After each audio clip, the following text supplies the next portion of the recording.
A radio tweak. We were told, we were advised is a weak word. It was demanded of us in the West that we accept a new world order, a new structure. This was mainly coming from the UN and George Soros. It demanded something called globalism. Well, ladies and gentlemen, this is an example of globalism, where the needs of the few outweigh the needs of the many, to quote Star Trek in a roundabout way. What do I mean by that? That to think leaving airlines open to bringing in people from a country and countries that have this virus was okay is globalism.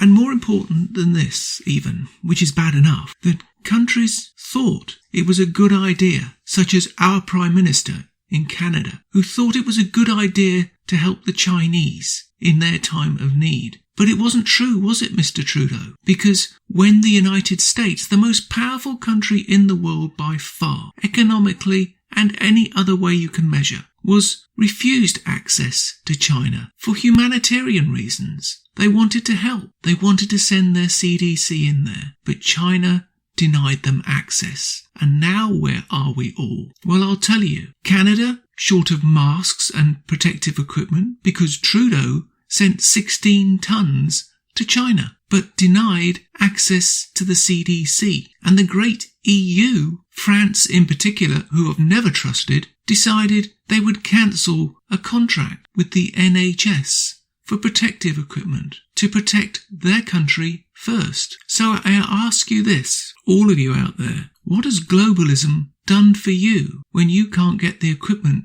to protect you and your fellow citizens? What has it done for you? So it's time that we adopt the Donald Trump model, because he's been proven right at every single stage. America first, Canada first, Britain first, whichever country you're in needs to be first. Globalism doesn't work. China is carving up the minerals of the world. Why? Because they want to hang that round our necks. China is the most dangerous country in the world, and we're finally realizing it. That virus came from Canada. It was stolen from a level 4 lab in Winnipeg, Canada. That is where it came from. And Trudeau knows this, and the world knows it. But what China was obviously doing was trying to manipulate it. They got it in a lab, and they were fiddling with it, and they got caught. And now we're all paying the price.